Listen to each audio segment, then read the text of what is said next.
Hello, good evening and welcome to Hot Edition on 3FM 92.7. My name is Beatrice Adu. The news is also live on Kazmi 107.1 FM and across the world at 3news.com. Coming up in the next 1.5 hours.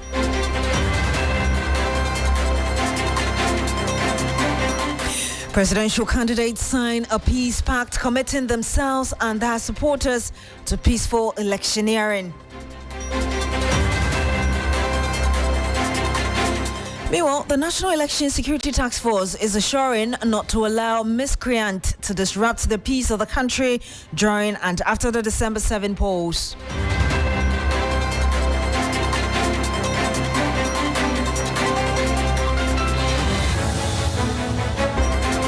We have all these stories plus some more with business and sports coming up in the next 1.5 hours. Remember, we're streaming live as well on Kazmi 107.1 FM, on Facebook, on 3FM 927.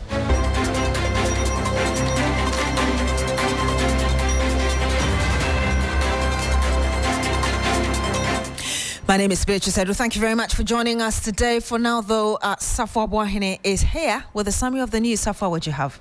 Thank you, Beatrice, and welcome to the news summary segment. Let's settle for the details now.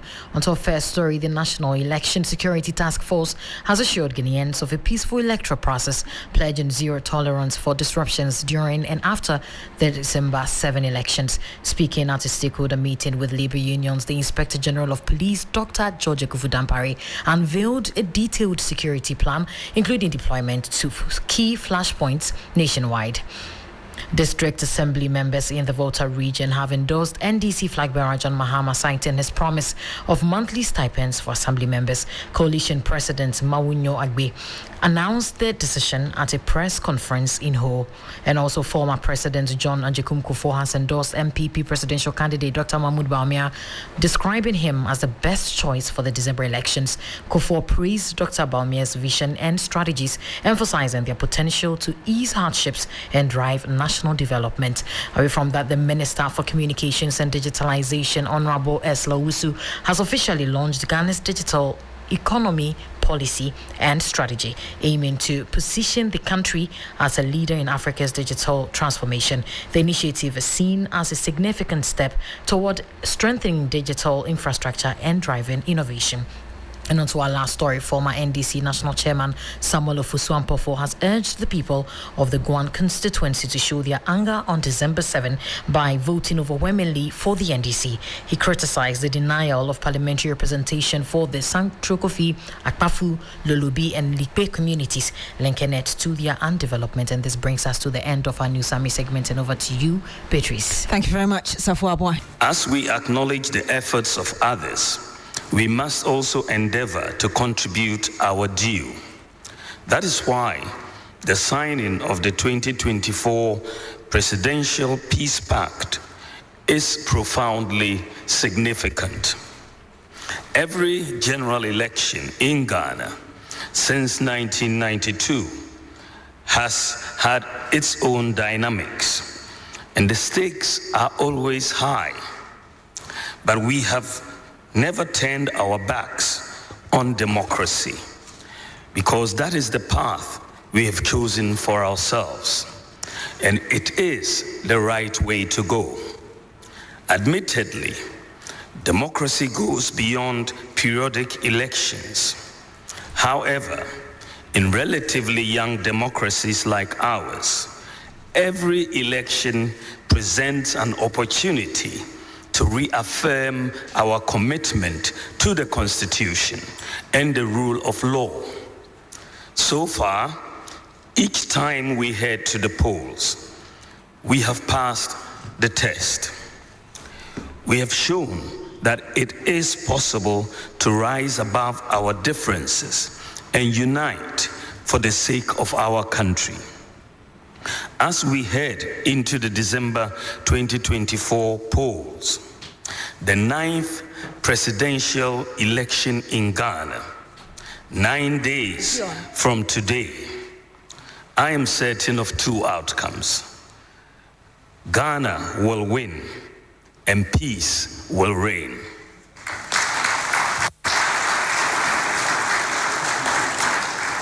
We have been here before.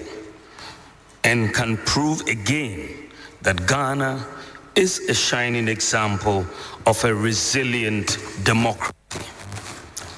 As we approach the home stretch for the elections 2024, my plea to everybody involved in the electioneering process, including candidates, political parties, electoral officers, voters, the media, security, and the general public, is to take responsibility for ensuring peace and harmony seriously, and to demonstrate that we are not reluctant Democrats. My hope, and that of the MPP, is that we will come out of this election stronger as a nation. We are hopeful.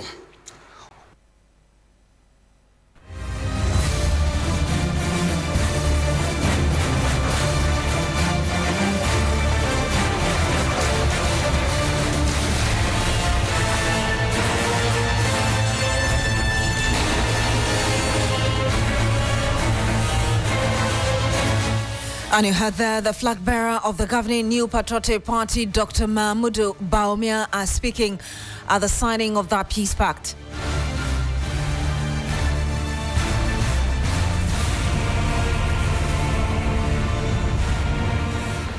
And we'll go there and bring you some more. Meanwhile, the chair of the Electoral Commission, Jean Mensa, has vowed to discharge her duties to the best of her ability and in line with her constitutional mandate.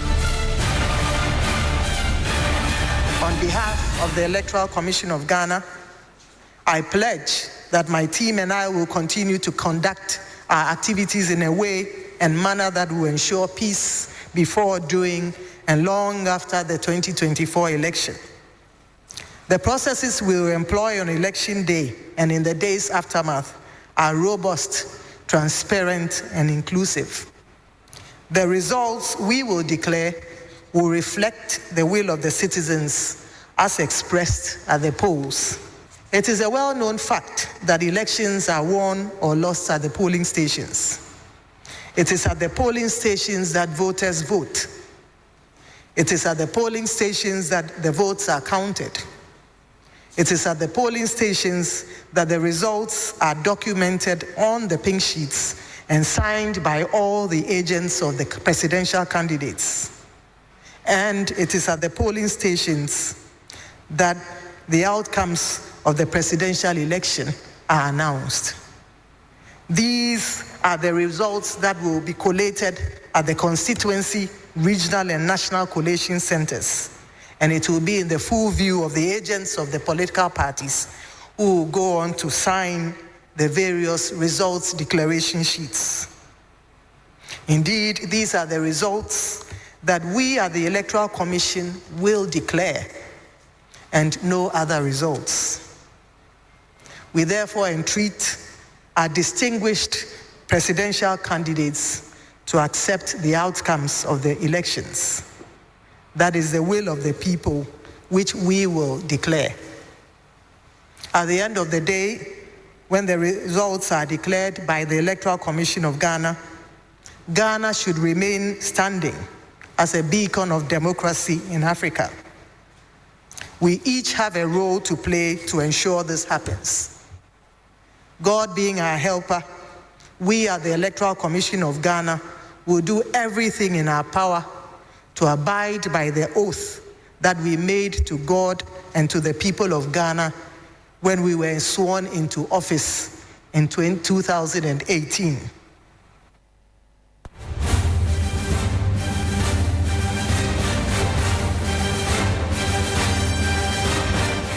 Chairperson of the Electoral Commission, Jean Mensa.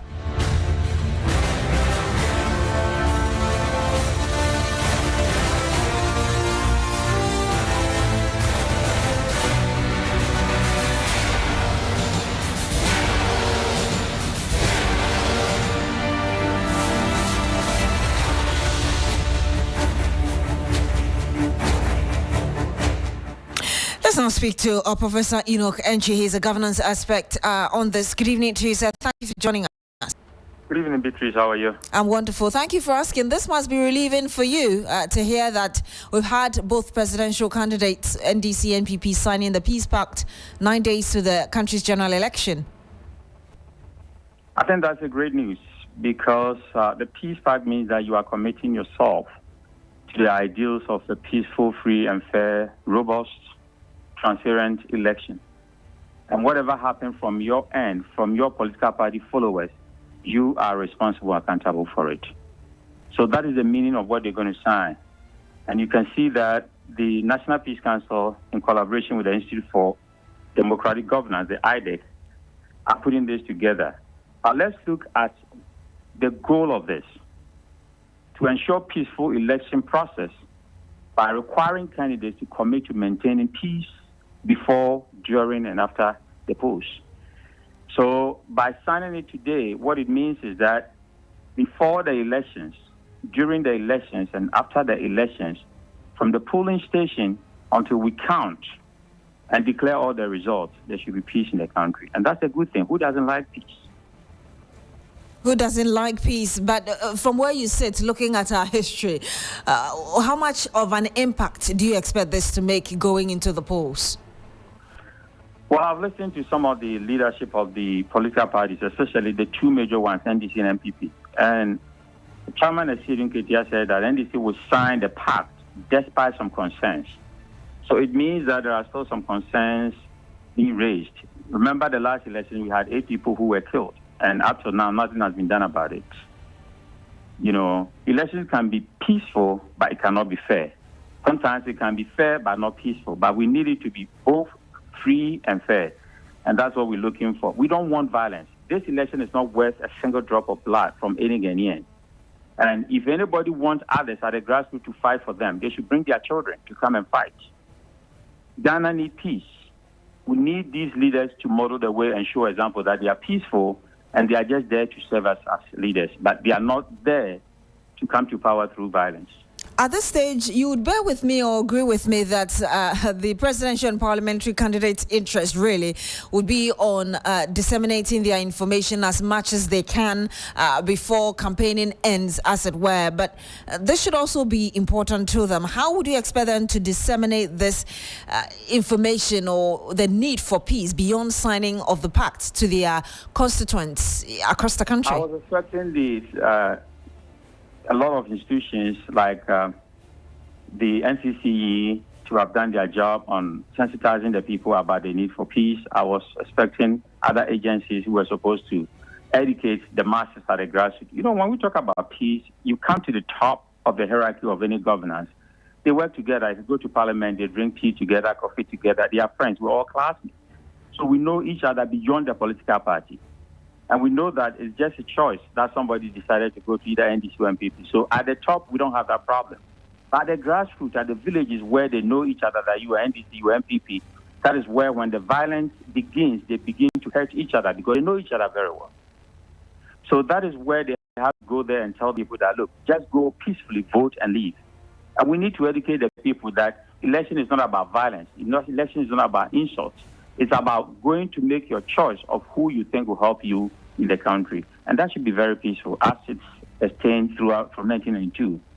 But you can see that right from the time we returned to constitutional rule, 1996 was the time that people were thinking that there would be violence, but that didn't happen because in 1996, remember, Ekong Saka was the vice president to Jerry John Rawlings. Second term. He term. was also contesting as a running mate with Kufuor. So people thought that was going to create violence, but it did not.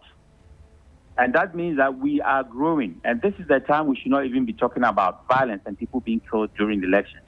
We should go vote peacefully and then come home. We should go home, display, and come home. We'll have to end it here. Thank you very much, Professor Enoch Enchi. He's a governance. We stay a bit longer on this because the National Election Security Task Force has assured that it will not allow miscreants to disrupt the peace of the country during or after the December 7 election.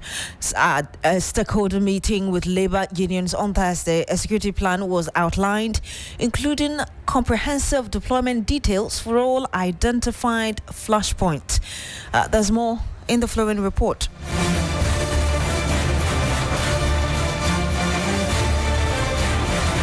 The Security Task Force held the meeting with Labour at the newly built press centre, which will be used to facilitate all media briefings during the elections. The Inspector General of Police, Dr. George Akufudampari, indicated that the security forces will ensure Ghana's democracy is safeguarded. For this election and beyond, the blueprint we have developed for the first time in the history of this country to mainstream election security into the totality of security arrangement and make election security a process and not an event, we have 30 years from now in mind. Members of the Election Security Task Force took turns to warn against any attempt to disrupt the peace of the country.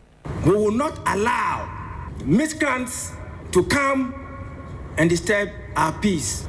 They dare cause mayhem, we shall deal with them. We are doing our best, and specifically in prisons, I don't have enough rooms for more clients, so I prefer everybody being law-abiding during the elections. The business community is aligned that violence is never an option. Looking at the international inflows that the country receives from oil to other essential commodities, they want peace to reign after the elections so that businesses will continue to thrive. We asked a number of questions regarding the era of high-tech and the use of AI and the use of fake and deepfake related news that could trigger violence and trigger circumstances that could call the security to service. And therefore, once they are prepared on all this space, we believe they will leave a footprint that will make Ghana proud. When there's an issue here, it's the business community who will be affected most. Our properties are immobile. We cannot move with them. The Electoral Commission has warned against any forms of misinformation and disinformation, warning individuals not to interfere with any of the processes during the elections. Your responsibility is to go and cast one ballot. You don't have to stop anybody from voting. It happens at times that even between spouses, somebody will be threatened that I belong to party A. If you're my wife or husband, you belong to party B. If you don't change, there will be divorce. Ghana's democracy will once again be tested after the country dropped in the Global Peace Index and lost its position as the second most peaceful country in Africa. Christian Yali, TV3 News, Police Headquarters, Accra.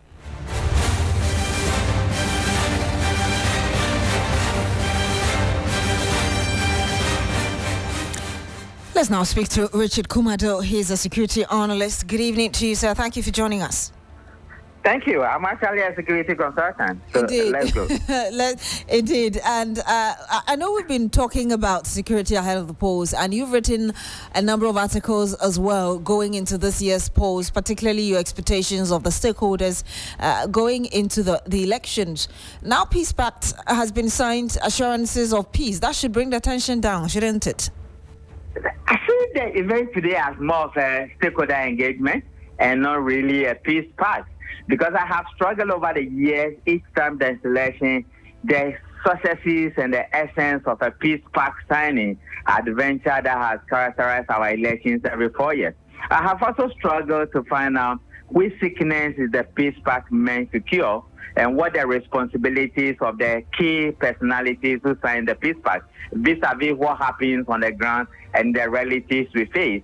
I see it as a weak form of demanding accountability from people in authority and an ineffective way of asking people to be responsible with the responsibilities assigned to them. Until then, it's a good thing they keep talking, but we are yet to see the effectiveness of what happened. If you take the 2020 elections in respect, Dan Paru wasn't the IGP, but he can become an IGP. He did not investigate the people who were shot at Tekima South. The results that keep on changing almost every now and then wasn't coming from the police. It was coming from the Electoral Commission. If you look at the limited registration exercise and the figures that were changing almost every now and then, it was an Electoral Commission's office. What we are asking is, if we are asking for peace, there are certain events that lead to chaos. Until we are able to address those events from people with core responsibilities in that regard, then we might be signing some of these pacts that will not reflect what goes on the ground. So what I hear you say is that you agree with the critics who think that this Peace Pact signage, that is where, has lost its relevance. Definitely, and I didn't want to go that direction, but you brought it. Did you know my whole idea? I say it to be a cohesive mission and a fraudulent attempt from shielding people from being held accountable for their actions and being held responsible for whatever role they have played during elections and election-related matters, particularly at the very highest of national security and at the highest levels of conducting elections in this country. If you hear all of them speak, they are speaking as if there are some little boys and girls somewhere who are coming to vote and they are the ones who are going to create the problem. But some of these people at the helm of affairs with the responsibility of discharging, they are the ones. Their negligence and their ineptitude is what leads nations into chaotic situations, and not the little boy who is struggling to find food to eat and has come to vote, and you are saying that they should rather be held accountable and not you at the top. It is typical of black people in Africa who have run away from their responsibilities, and they keep on disturbing everybody. And that's why you say this is a fraudulent attempt? Definitely, yes. And I think a cohesive mission and a fraudulent attempt from shading people from being held accountable for whatever actions and inactions they might have taken in election and election-related activities. And people, a lousy way of saying you have to be responsible for your actions. Where we learn this democracy from? That we have been practicing. Why are we not benchmarking the things they are doing? Do you see them signing peace pacts? The laws work, and when you flout the law, you are held accountable, and everybody knows their responsibilities. And it's even a privilege of serving your nation at that highest level, and you want to deliver in that regard. So if you want peace, do what is right, and if you want peace, be effective and be protest-minded, that your actions and inactions can create chaos and has the ability of throwing the country into chaos. And that is the only way we can hold ourselves from both ways. A skeptic of your argument may say that, well, our democracy may not have been developed as much as the other examples you're citing. Having said that, though, how would you expect the dictates or the presidential candidate to abide by the dictate of this peace pact, especially when it is not enforceable, not backed by any law, as it were? Exactly the point I wanted to make. You have spoken the minds of millions of people. What is the criteria and what is the authority of this pact? It is not binding. 2012, you went to the Supreme Court. 2020, you went to the Supreme Court. Ayawaso West Wagon. What we saw recently at Wale Wale, and many of the things that have occurred in election environment and election-related activities. Did we not know we signed a peace pact? Why didn't we resort to the peace pact? I think we are being hypocritical. I think that we are running away again from our responsibility. And the only way to stop this thing is to be frank with ourselves and take the bull by the horn and say that, hey, we have an election that is a national exercise. We love our democracy. We love our country. But let everybody play their part as is expected of them. That is the only way we can be held accountable, and we will make sure that whatever has been assigned to us, we know is going to be done accordingly. Because everybody knows you cannot enforce it. So why are you making me to sign something that cannot be enforced? It's a waste of everybody's time. I want you to hold on and listen to the flag bearer of the NDC speaking at this peace pact, and then we'll continue and wrap up our conversation. However, it is all well and good for us to commit to peace and recite beautiful platitudes.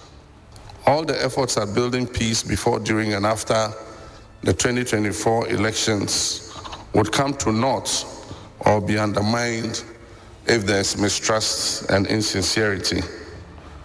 Mistrust is built through a mismatch between words and gaslighting on the part of those in authority. There is reason to be concerned that the signing of this pact, though well-intentioned, could amount to nothing if it is not followed by concrete actions to guarantee the peace by the stakeholders and government. Events and happenings during the last election and during the Ayawaso West Wagon by-election create considerable doubts about the genuineness of some of the commitments that we might make today.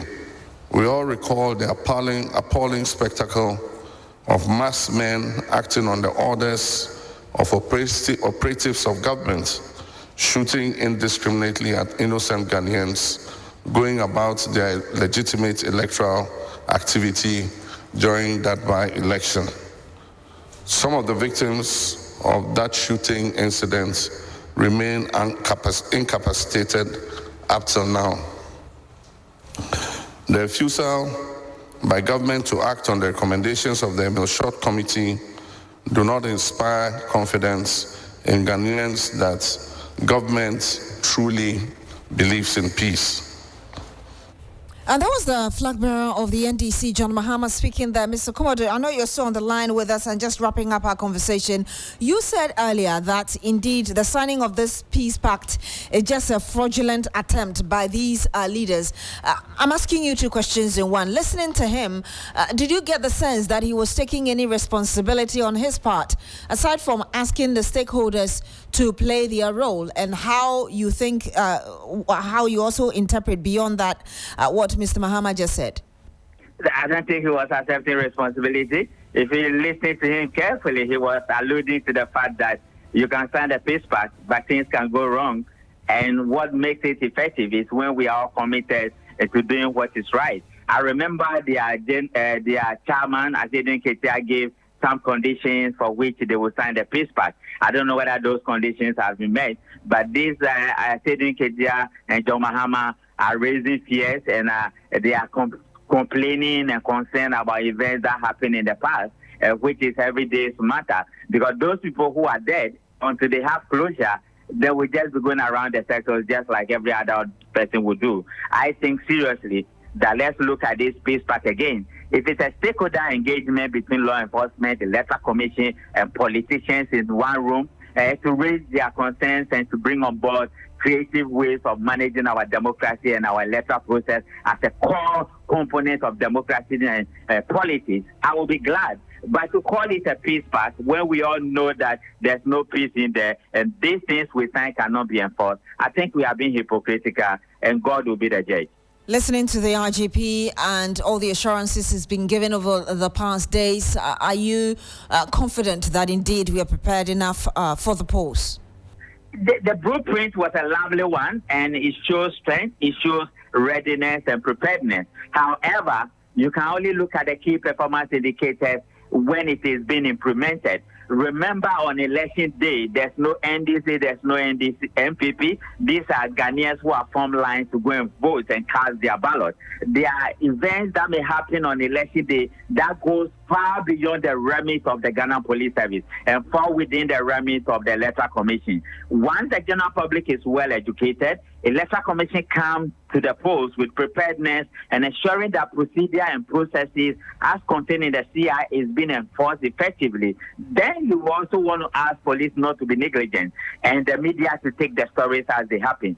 This is the remit of what happens within the electoral process. And within the polling area and within the coalition area, is the same shared responsibility among the 4 key people. Once we are able to work within this line and turn negativity into strength and positivity, I believe we'll pull off the 2024 elections. But until then, we cannot say Dan Parry brings out a blueprint, so we should clap for him. We are clapping for him and commending him, but we want to see the implementation where the effectiveness has become the order of the day. Thank you very much, Richard Kumado. You're welcome. And you had there Richard Kumado. He is a security consultant giving us his understanding and analysis of events just 9 days to the country's general election.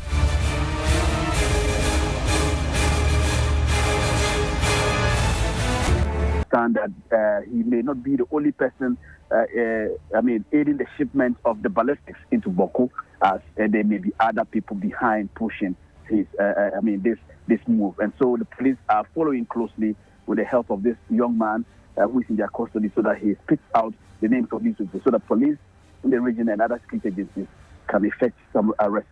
It is particularly very worrying, following considering that we have just 10 days to elections, and if anything can go on in Baku, especially the electoral process, then there needs to be peace. And so for the fact that ballistics are moving into Baku means that the police and other sister security agencies have a lot to do, and the interception of these bullets means something good and would lead to something very important. Indeed, but I just want you to tell us more about the circumstances under which these bullets were identified, and if you can tell us how many of them have been seized, in addition to the fact that the culprit is already in custody. Beatrice, whenever issues of this pop up, the security agencies in the Upper East region especially, the police are very careful to give out information. But sources within the security agencies tell me that this bus was coming in from Accra and it was intercepted in Binduri. Let me give you an understanding. Binduri is the last district you would enter before you enter the Boko municipality. So right from Bogatanga, you move to Nabdam district. From Nabdam district, you move to Zibila. And from the Zibila, you move into Binduri. Binduri and Zibila begin the enclave of Boko, the Boko area or the Boko enclave. And so, according to what we understand, the security agencies, it was a task security force, picking the intelligence about the movement of the ballistics. And then we understand that they blocked a portion of the road in Binduri where they conducted a search, and it came out that there were boxes of bullets. We are not able to quantify them, but from pictures you can see that there are so many of them in there. I'm not a ballistics expert, but you can see that these are high-grade bullets from the pictures we've seen shared to me by security agents and sources within Boko and in the Upper East region, in Boga. You see that these are high-grade military kind of ballistics or bullets which are being transported. For that matter, the police is on this. I've spoken to them. They wouldn't want to speak on camera or on record, but they tell me this is not a matter they would let to slide because we have elections and peace to restore in Boko. Thank you very much, Castro Sanyala. He's our Upper East Regional Correspondent.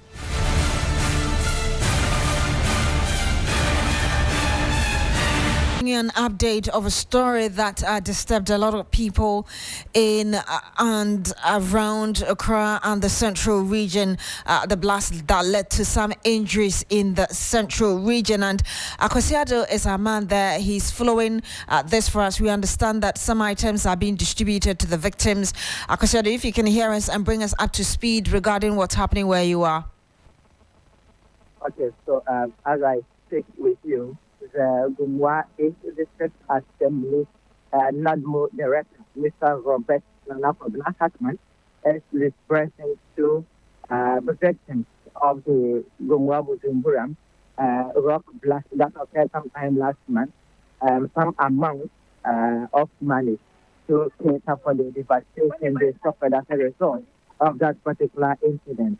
And as of now, he has been telling me that we have about some 1.4 million Ghana cedis that is being dispersed to the affected victims. Let me say that the disbursement began early in the morning and then it has just been concluded for today. It is expected to continue tomorrow, and then he is telling me that it is to ensure that everybody who was affected received some amount of money. But over here in the Gumwa community, it's been a mixed reaction. There are some section of the affected victims who have the view that the amount they are receiving cannot actually do not commiserate with the effect of devastation they suffered as a result of the disaster. And there are others who also are okay with the amount they are receiving. Now, I have been speaking to some victims who have been receiving some amount of money from the Gumwa East NADMO Directory today. And I want you to hold on whilst we hear the victims that Beatrice Adu just talked about. But if you're watching us on Facebook, we're showing you videos of the victims sitting there awaiting to receive whatever it is that the agencies have for them. Actually, when they blasted the stone, I lost my phone, an American phone. I can't get the type here in Ghana here unless I order it. That is Oppo phone. It's very expensive. It's almost 4,000 Ghana cedis. But I don't know the amount they give me. They added it to the roofing sheet and the the slate and my plywood. My full chamber hall, I have 2 chamber hall and about 4 single rooms. The other 2, they give me 7,000 Ghana cedis. Are you satisfied? Actually, I'm not satisfied, but what do I do? I can't fight the government. So I'll just accept it like that. So now that you have given this money, is it going to help you at least to establish yourself again, at least start? Hey, this money is not for business. It's for what they destroyed. So I have to repair it back. Whether it will finish or I know I'm going to add another money to it. And you had there some victims ready to receive the support the government has for them. Kwasi, I know that NADMO reps also have been there. What can you tell us briefly about what they've been saying before we hear exactly what they said in their sound? Okay, so even beyond these persons who are expressing varied opinions with regards to the amount they receive, there's a section of the victims who are complaining that authorities have not spoken to them. And these are victims of an earlier blast that was conducted by the National One Constructions Limited even before the 14th October disaster. Now, when I did speak to the Gongwa East NADMO director in the person of Robert Nanakobna Hackman, who actually is in charge of the disbursement of the funds, what he told me is that they are ensuring that each person who has been affected as a result of the contractor's activity is being catered for. And so he is only asking for the people to express some restraint as he assures that this would really get to their turn. Let's hear Robert Nanakobna Hackman speaking to us.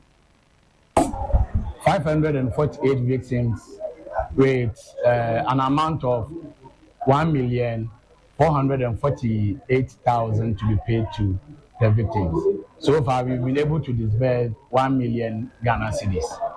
So, as you can see, we've not finished yet. We are hoping by close of today or tomorrow, we will be done paying the entire victims. Yes. So, this yesterday, people are raising concerns that what they are receiving cannot actually cater for the level of devastation. How was the assessment done? Why is it that people appear not to be happy with the amount they are receiving? Okay, thank you very much. You see, when the assessment was done, people were thinking that anything that they mentioned or the amount that they mentioned, that is what they are going to get. But we are dealing with a company that has a lot of, how do you call it, hands that deal with so many things. For instance, when you say my burden was broken and you've written 50 bags of cement, they will come and assess and check whether you should be given 5, 2, or 10 bags of cement. So you don't just mention any amount and you'll be expecting the same amount to be given. No, we didn't do it that way. So what it means is that the victims quoted amounts, but the company decided on how much each victim deserved.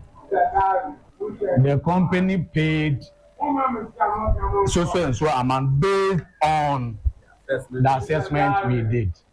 Right. For instance, somebody said he used 40 bags of cement and bought 60 bags of cement. Can you imagine that? This cannot be done anywhere. That a mason will be using 40 bags of cement and use 60 bags of cement. In fact, it's not done anywhere. So these are some of the things. 40 blocks and 60 bags of cement. It's not done anywhere. A certain woman also said when the incident happened, she lost 300 pieces of bread. Massa. Let's be sincere and honest to each other. So some of these things, it's worrisome, please. Okay. So that's why in my earlier submission I said by close of tomorrow, all affected victims will be paid. Meaning we are doing some today and we will continue tomorrow. Thank you very much. Thank you.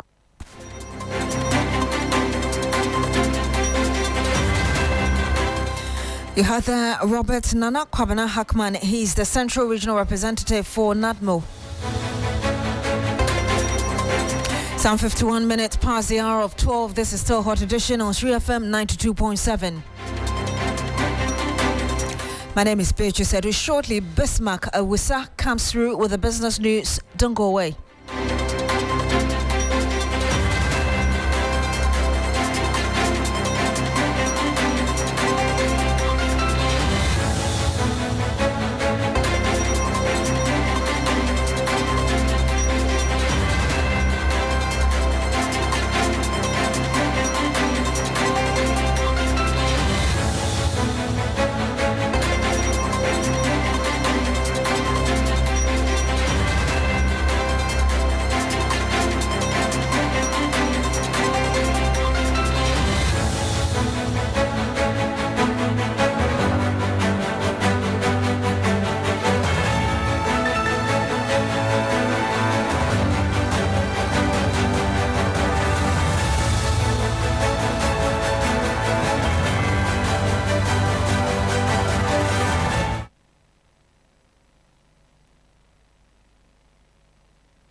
Results.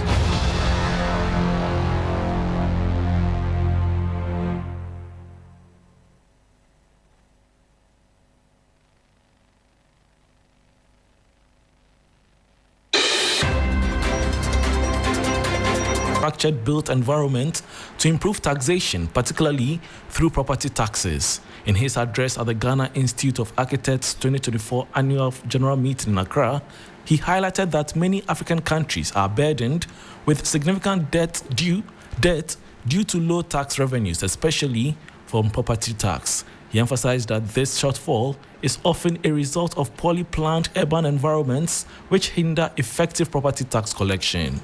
The economy is getting stronger and stronger by the day. Macroeconomic stability is returning faster.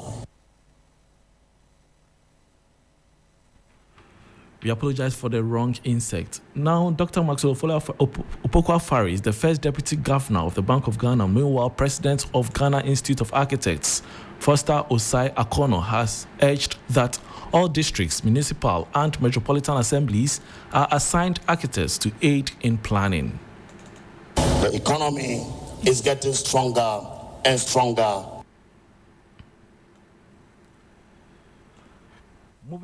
Moving on, Director of the Institute of Statistical, Social and Economic Research, ISE, Professor Peter Korte, has called for deliberate efforts to formalize Ghana's vast informal sector as a means to boost tax revenue and foster sustainable economic growth.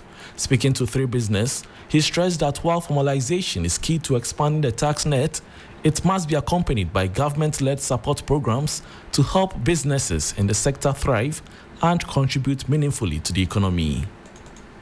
We have to formalize the informal sector, but to some extent, there are certain aspects of the informal sector you cannot. There will be some portion of the informal sector that we just have to find a way of perhaps bringing them together into cooperatives, etc., so we can engage them. But yes, it is a way to do. Digitalize as much as you can, so that we're able to tax them, but also the benefit. You shouldn't always be bringing them together to tax them, but what benefit do they derive? If there is a loan, a government support program, how do we ensure that when you have roped them in, they also benefit? If there is a training, how do they benefit? Those are the things we should be talking about. And that was Director for the Institute for Statistical, Social and Economic Research, Professor Peter Korte. Wholly owned Ghanaian company Stringfield Exploration and Production Limited, alongside its partners GNPC and GNPC Explore Co, has successfully tested the Afina 1X oil well, originally drilled in 2019 in Ghana's deep waters. According to Chief Executive Kevin Autry, this success strengthens Ghana's growing reputation in the oil and gas industry. The following 3 Business News Desk report has more. Springfield Exploration and Production Limited, alongside its partners GNPC and GNPC Explore Co, has successfully tested the Afina 1X oil well, originally drilled in 2019 in Ghana's deep waters. The tests confirmed the presence of quality oil producing up to 4,500 barrels per day. Gas reserves in the same area also showed strong potential. Springfield's chief executive, Kevin Autry, expressed excitement about the results, noting that further work could lead to even higher production. With the results of our appraisal program, which has further confirmed our understanding of our geological, geophysical, and reservoir models, and has demonstrated our operational capacity. Afina 1X is a vertical well. We are confident that a horizontal well or other well options that maximize reservoir exposure in the fields will deliver much higher production rates. This milestone makes Springfield the first Ghanaian company to successfully operate in a deep water project and discover hydrocarbons.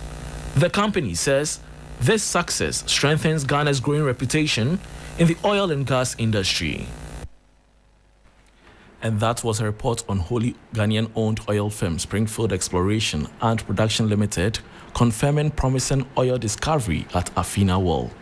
Meanwhile, Tullow Oil's November 2024 trading update released today, November 28, has revealed that production on Ghana's Jubilee oil field slowed to 89,000 barrels per day by the end of October 2024, slightly down from the 90,000 recorded in July.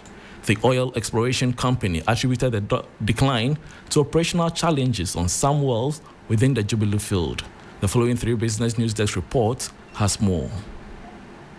In the report, Tullow explained that production fell short of expectations due to the underperformance of J69P well, an issue previously flagged. The company also pointed to unplanned downtime at the Ghana Gas Company's onshore gas processing plant and reduced water injection caused by power outages as factors impacting production. Despite the setback, Tullow Oil expressed optimism that measures already implemented alongside ongoing production enhancement activities would help reverse the declines in the second half of 2024. Additionally, Tullow announced plans to deploy a 4D seismic program in Ghana starting January 2025. The initiative is expected to provide critical data for optimizing well locations and advancing future drilling programs. Tullow Oil also highlighted overdue payments from the government of Ghana amounting to $40 million for gas supplied from the Jubilee and 10 fields.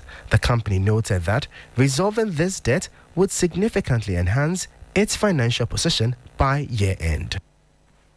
And that was a report by my colleague Michael Obodu on Tullow Oil's November 2024 trading update, which revealed marginal decline in Jubilee oil field production due to challenges with some wells. And that will be all for the business segment on Hot Edition with me, Bismarck Osa. For more business stories, please log on to 3news.com. Oreku Ampofo is here for the sport. Please stay.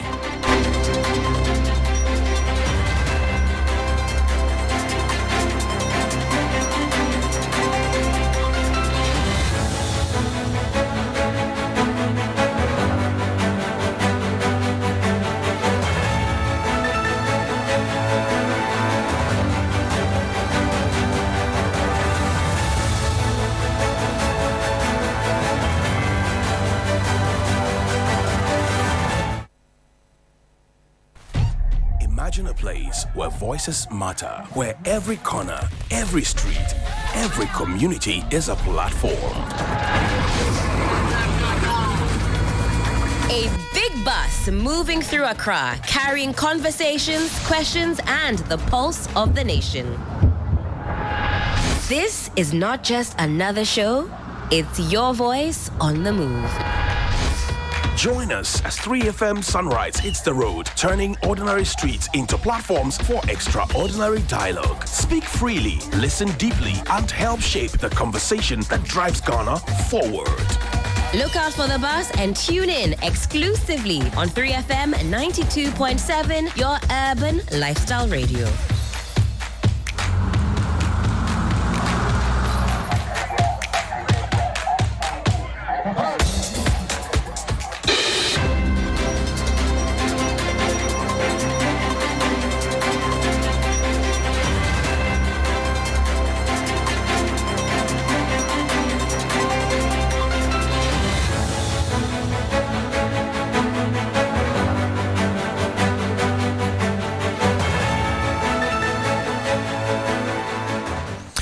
Good evening and welcome to the sports segment here on Hot Edition on 3FM 92.7.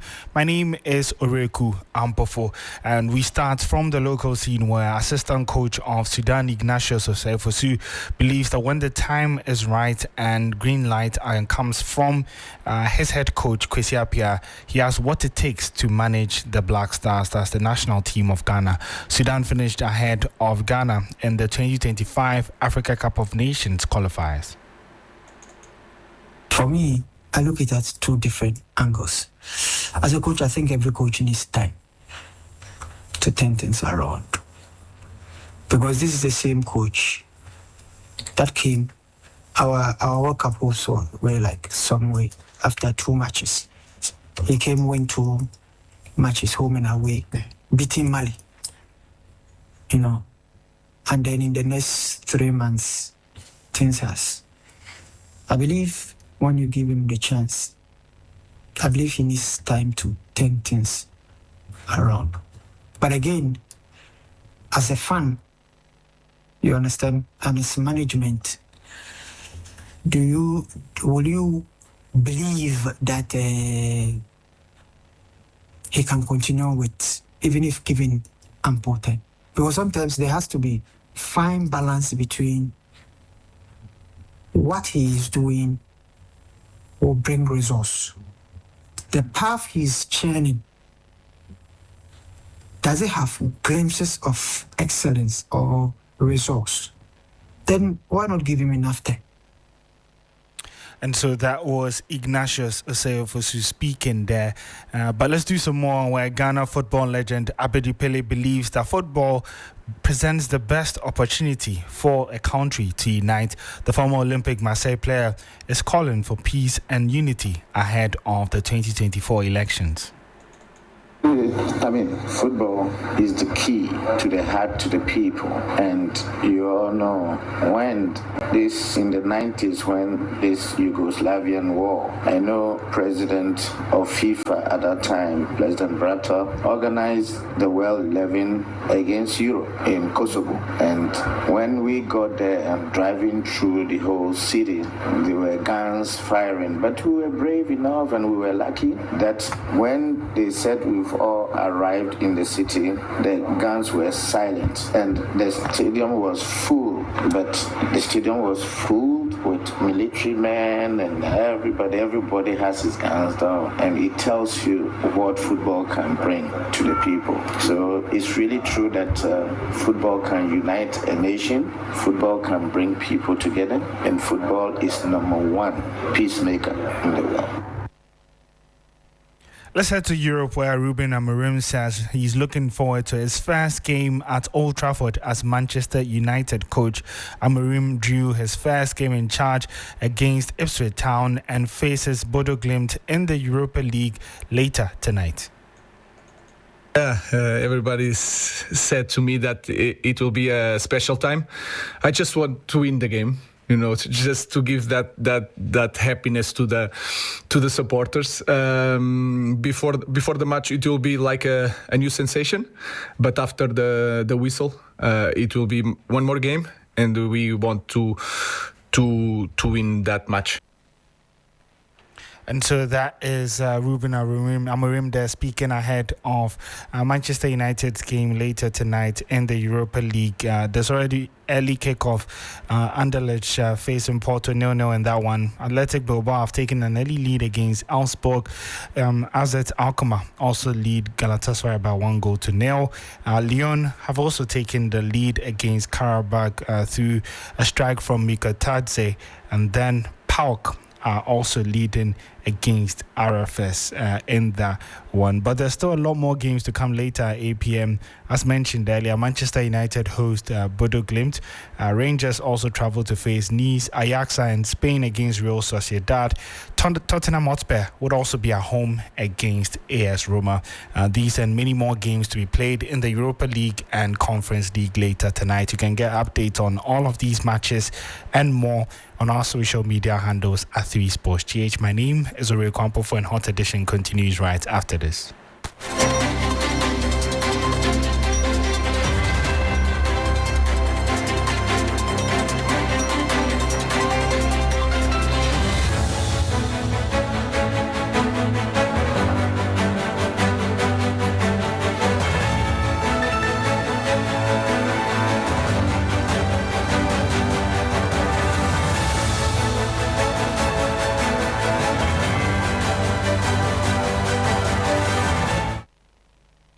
Radio Development Show Host of the Year 2016-2017. And the winner is John Hughes. Check. Hi, my name is Johnny Hughes, your community rights advocate, and I'm still on the quest to bring smiles into your communities with Community Connect on 3FM 92.7. Join me this and every Friday morning at 9 a.m. right here on 3FM, and together we will solve the problems bothering your communities. I know your program is a program that always get a result. Myself, I'm a witness to that. What can we do to help your community today in terms of education, health, sanitation, security, and all the issues in between from your community's perspective? Tune in to Community Connect every Friday morning at 9 a.m. as we get interactive live on radio and on Twitter at 3FM 927 and on Facebook at 3FM 92.7. Community Connect, helping solve your community problems. It's 9 days to election 2024. Your role to ensuring peaceful polls is crucial. Play it. On 3FM 92.7, your urban lifestyle radio.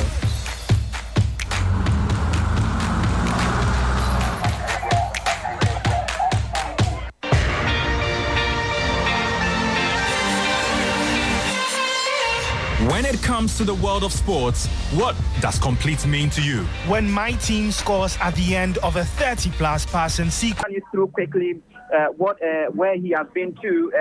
Just after signing the Peace Pact, John Dramani Mahama is currently engaging the market women and other party supporters around Agbogloshi. Will go to Okaishi and other places as well. After which, John Dramani Mahama will continue his tour and also visit places such as Adenta community, where he would engage party supporters at the lorry station there, after which he would have a mini community deba at Baoleshi in the Ayawaso West Wugon constituency, and then we'll move towards Ayawaso Central and meet people at Kotobabi, and then come to Ayawaso North around Mawako, and then he will finally come to Nima here to engage party supporters, to canvass for votes, and also to drum home his campaign policies and why people should vote for him going into the December 7 elections. After here, there'll be another rally with John Mahama at Manchagbona, where that will be inside the Ododo constituency. And so it becomes very crucial, especially after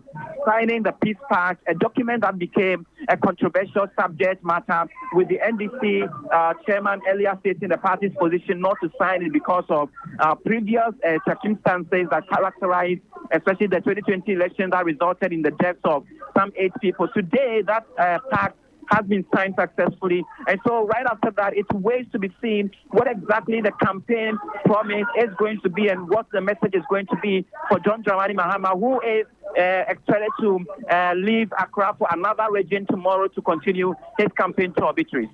Indeed, thank you very much, Christian Yale, for that comprehensive report. We go to the Ashanti region now, the stronghold of the governing New Patriotic Party, and the vice presidential candidate, Dr. Matthew Opoku-Pempe, is currently in Kumasi, and we understand he's promising the artisans some goodies if Dr. Mahmoud Bawumia is elected as president of the country come December 7. Ibrahim Abubakar is our correspondent in that region.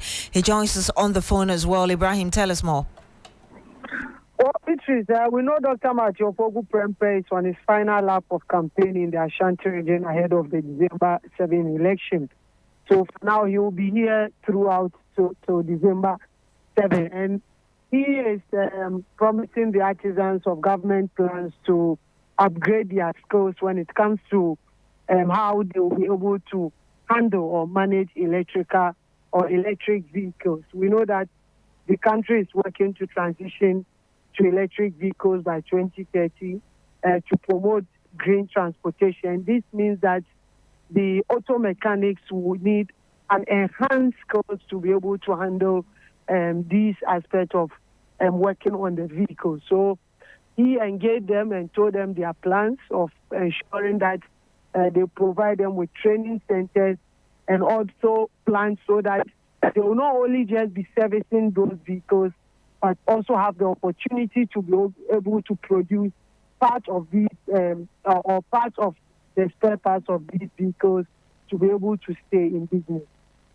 How have they been reacting to what he's saying?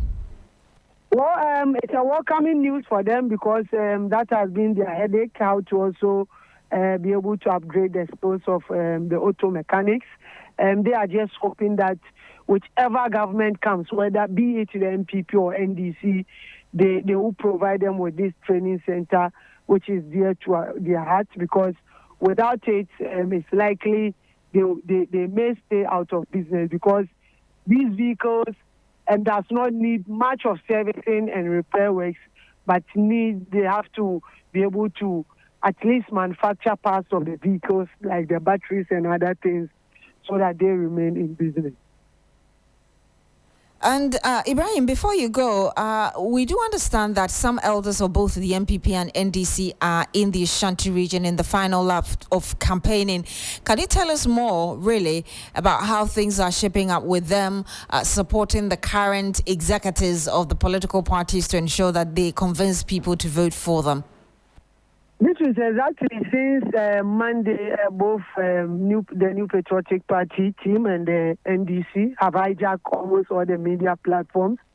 Both national and regional executives have intensified their campaigns. They are here, Ashanti region.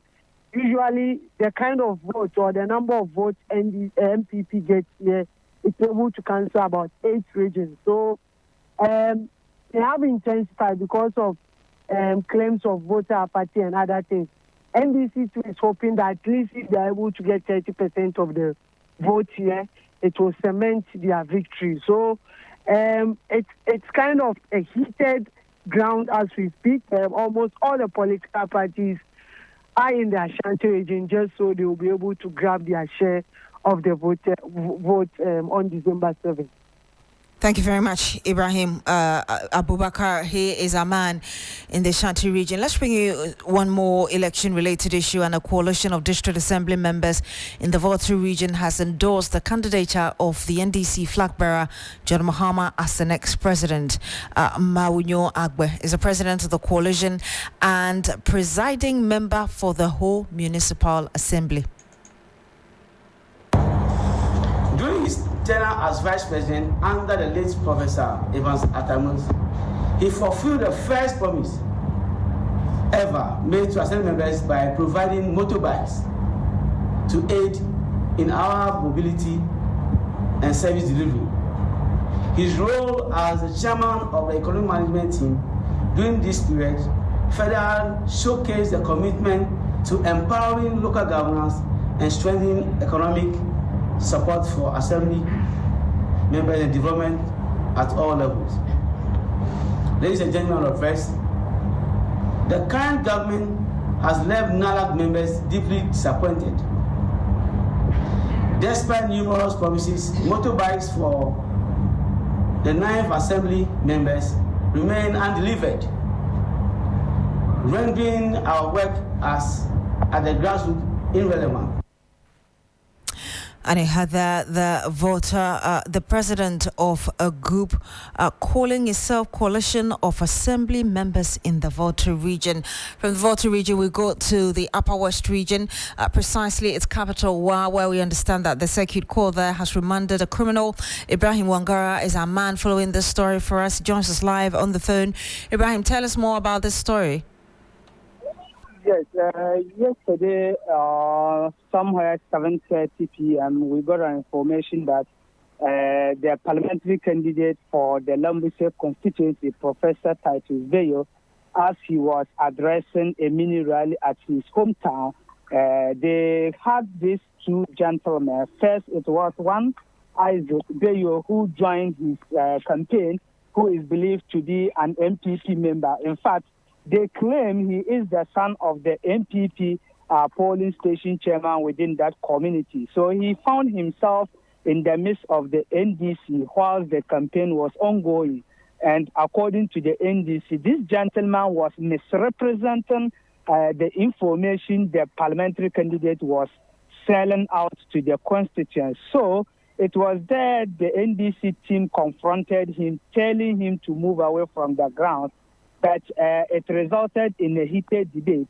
Then we were told that the said person threat the gathering that he was going to show them where power lies. So he returned only to come with another person, making them two to invade the NDC campaign. And due to the vigilance of the NDC security, we are told the guy was confronted upon and apprehended. So when a search was conducted around him, they found a local manufactured pistol loaded with live ammunition. However, his other counterpart managed to escape from the scene. So currently, as we speak, today he was handed over to the police and he appeared in the Washington court today. He has been remanded and then he is to reappear next week for further interrogations. But Professor Titus Bayo, who happens to be the parliamentary candidate for the Lambuse constituency, has been addressing the media. And then it is one thing that he has been calling out for, that is for the judiciary and the general public to follow and take key interest in this matter to ensure that the right thing is being done and to ensure the people of the Lambuse constituency are protected. So that has been the situation on ground within the Lambuse constituency in the Upper West region. Do you know whether this has intensified tension in the area in any way with just 9 days to the general election? Sure. In my conversation with particularly the NDC's team within the Lambuse constituency, they are saying that what they have gathered on the ground, they are not going to leave any stone unturned. They will also prepare themselves, and then if anything untoward happens, they are ready to reply in equal measure, if not more.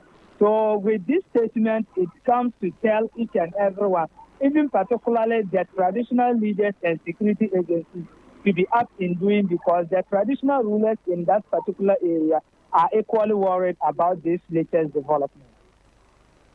And beyond the political actors who are vowing to also retaliate if things get out of hand, how are the people in the community reacting to what's happening? The community Kuchao, where the incident happened, the people, in fact, are not happy.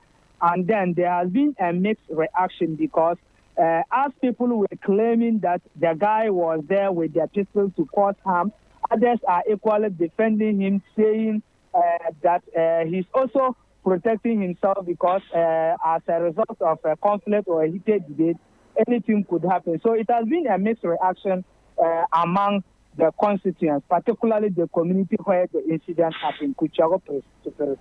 Thank you very much. And you had Ibrahim Abubakar, Ibrahim Wangara.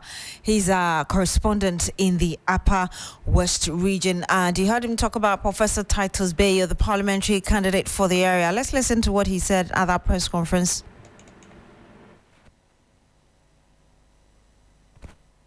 Details.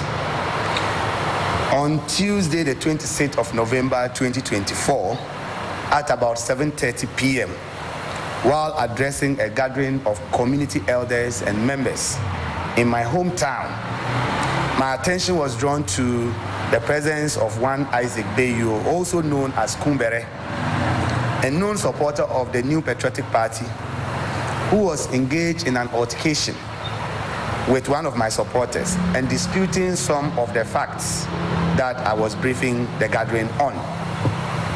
He tried to physically assault one of our members by name Solomon Kunso, and he was restrained by members present.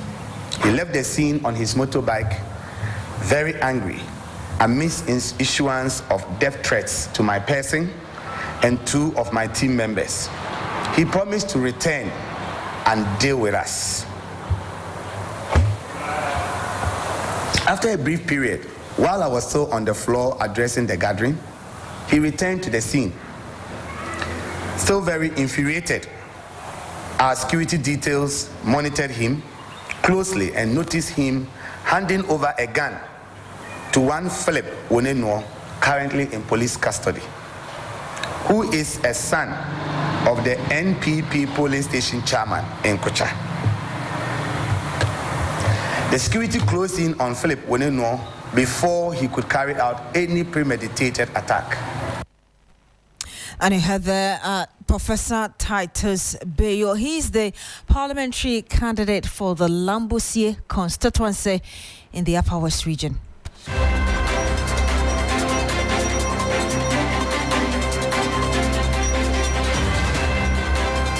And that's it for Hot Edition on 3FM 92.7. My name is Beatrice Adu. Thank you very much for joining us today. Log on to 3news.com for more news. Have a good evening and do enjoy the rest of our programs.